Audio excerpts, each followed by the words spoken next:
Usually my shoes come in a box. This one came in a bag. I've been wearing the Altra Lone Peak line of shoe all the way back to the 1.5, I think. And along the way, they've iterated. They've had the 2, the 2.5, the 3, the 3.5, and it seemed like every other iteration, they'd make something better, but then make something worse at the same time.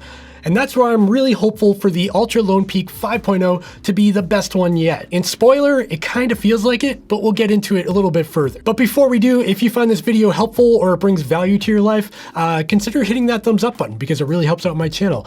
And also, make sure you subscribe so you don't miss more videos from me in the future. And if you are interested in picking up a pair of the Altra Lone Peak 5.0s, I will have links down in the description that do help support my channel, but they cost nothing extra to you. With that out of the way, let's open up this weird bag they sent me.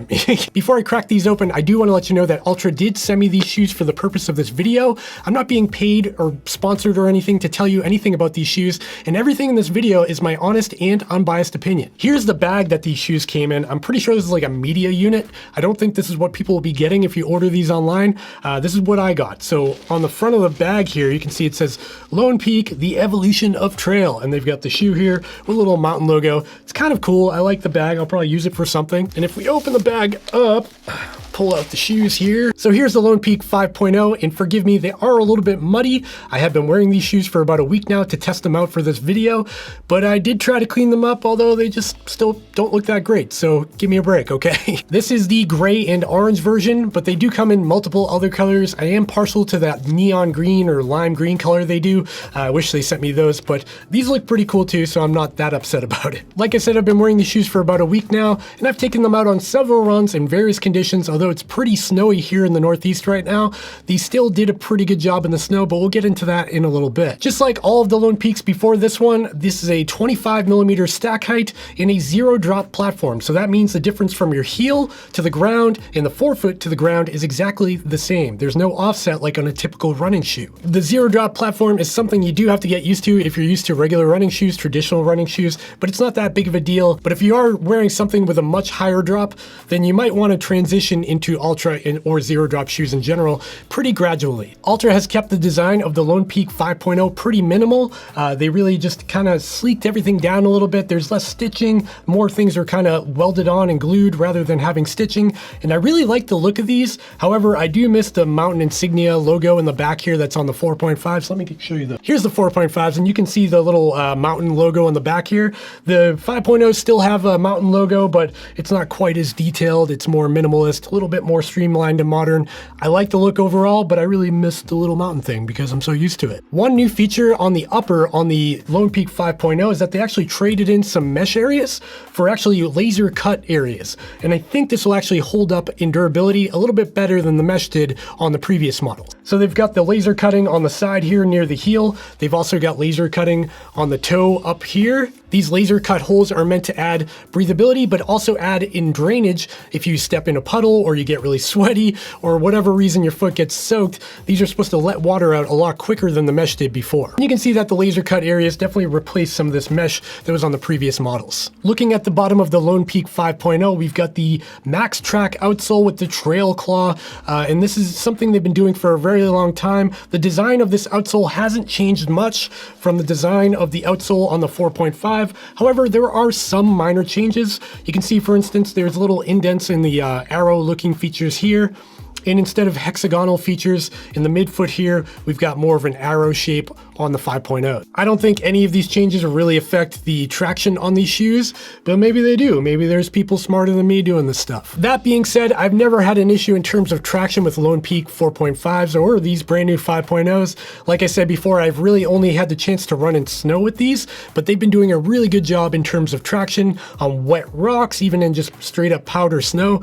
Really good overall in terms of traction. And I will definitely update you down the road when I get miles in on dry trails in, the spring and the summer, and I'll let you know how they're holding up over time. Another minor tweak Altra did between the 4.5 and the 5.0 is that the pull tab in the back here, instead of having a separated pull tab meant for two fingers, they just made one big pull tab, and I applaud that because this one, even though it's usable, it was kind of hard to get your fingers in there sometimes. This big one is just much more easier to get your finger in there, and it feels like it's really robust and it's not going to rip off when you're trying to get your shoe on. And the Lone Peak 5.0, just like the 4.5 and all the Lone Peaks before it, have the little trail rudder thing on the back. What's interesting is it seems like in every iteration, this little thing shrinks a little bit.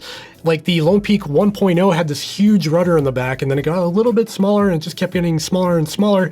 And even now, between the 4.5 and the 5.0, I don't know if you can tell in the video here, but it shrunk from the 4.5 to the 5.0. I feel like by the time we hit the Lone Peak 7.0 or something, they won't even have the rudder anymore. They're just taking it away gradually to not shock anybody. All right, so up until this point, the Lone Peak 5.0 seems so much like the 4.5. Everything's been pretty minor changes, even though welcome. Let's talk about some of the bigger changes here. Let's talk about the midsole. Previously on the Lone Peak 4.5, they used a midsole material called A-bound.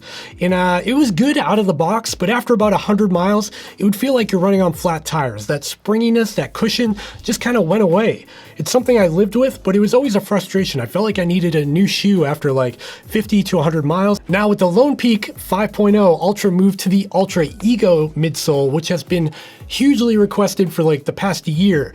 The Ultra Ego midsole is a proven material they've been using on the Escalante shoe, which is a road shoe, and it's really responsive, it's very cushioned, it's very comfortable midsole. And the most important part of the Ultra Ego midsole is that it lasts over time. This swap to the Ultra Ego midsole is probably the #1 reason I would buy the 5.0 over the 4.5, even if the 4.5 was discounted. This new midsole feels super comfortable out of the box. Like I said, I've only had them for like a week, so I don't know how they'll hold up over time, but if they're anything like the Ultra Escalantes that I've run in, they'll probably do pretty well. Another big change on the Ultra Lone Peak 5.0 is the stone guard. Previously, Altra made a change to the stone guard where they actually separated the plate inside the insole with like little fingers that tried to mimic the bones of your feet, and I don't think it worked out that well for them. You could still feel that stone if it kind of stuck up between the plates and it could get up to your foot. So they went back to a different type of stone guard. Now it's all a single piece and it's a mesh. And the interesting thing about the mesh is that it actually changes in density whether or not it's at a tender spot of your foot. So if there's an area of your foot that needs more protection, the mesh gets a tighter weave to provide more protection to that area, where other parts of your foot might be a little looser. And that way it allows them to save weight while also providing a lot of protection to your foot. Around the back of the Lone Peak 5.0s, just like the 4.5s, the 4.0s and the 3.5s, I think there's a little Velcro tab that's to secure a gaiter. There's also a little D-ring in the front where you can clip on the front of the gaiter. The Lone Peak 5.0s come in men's and women's, and they also come in 6 different colors in men's, so there's something for everybody there. I think their design's pretty pleasing. There's something for everybody. There's bright colors, there's more muted colors. They did a nice job diversifying their design. In terms of weight, the Lone Peak 5.0 in my men's size 10.5 comes in at 11.2 ounces, whereas my Lone Peak 4.5 came in at 11.6 ounces. That's just on my scale.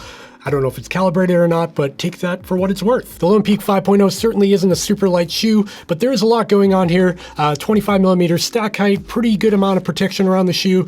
It's kind of be expected that it's not going to be super light in that like 9 or 10 ounce territory. In terms of the fit of the Lone Peak 5.0, it's very similar to the 4.5, to be honest. However, I did notice a pretty big difference in the padding around the ankle here. There's a lot less of it, and I actually like that. I can get a much snugger feeling fit when I tighten down the laces. There's not a whole bunch of padding around the ankle or the tongue. The tongue got a little bit thinner too. I mean, it's not a whole lot different than the 4.5s, but it's just something I noticed. I've also noticed that it feels like they tightened up the heel a little bit. It's actually a good thing for me because before I had a little bit too much room here. Overall, the Ultra Lone Peak 5.0s fit my awkwardly sized feet really well, and I'm super happy with the fit of them. Let's talk about durability for a second. On every Lone Peak shoe that I've owned for the past 5 years, I've worn out one particular area on every single shoe, and let me show you that. If you look at the outer area here where my pinky toe would be, this is the area on every single Lone Peak that I ripped through. Basically after like 200 or 300 miles, they start wearing out in this area, and that's a big problem for me in terms of durability. Now on the 4.5, they did have an overlay here for some protection, but as you can see, it actually ripped through above that overlay. And now if we look at the new Lone Peak 5.0, that same area still isn't super protected. This is an area where I would really like to see a welded overlay, like a real thick one, to prevent this thing from ripping out. It doesn't happen right away, but this issue has happened on every single Lone Peak that I've owned over the past 5 years. What's crazy is that doesn't stop me from buying buying these because I love how comfortable these things are. And of course, I'll update you down the road. Maybe I'll do like a summer update video on the Lone Peak 5.0s and how they're holding up in terms of durability. Okay, final thoughts on the Lone Peak 5.0. I really like this upgrade. I feel like this is a big step in the right direction for the Lone Peak. The Ego midsole is a huge benefit.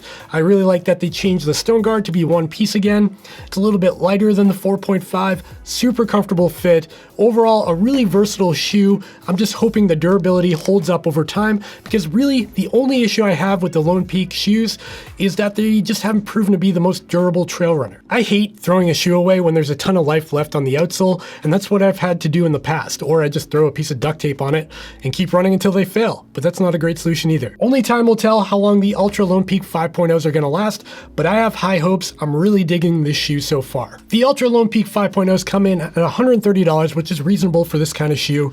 You can find them at the links down in the description. Those are affiliate links. They do help support my channel, but they cost nothing extra to you. If you made it to the end of this video, you probably enjoyed it, so you might as well hit that like button down below and maybe subscribe so you don't miss more videos from me in the future. All right, I'll see you next time.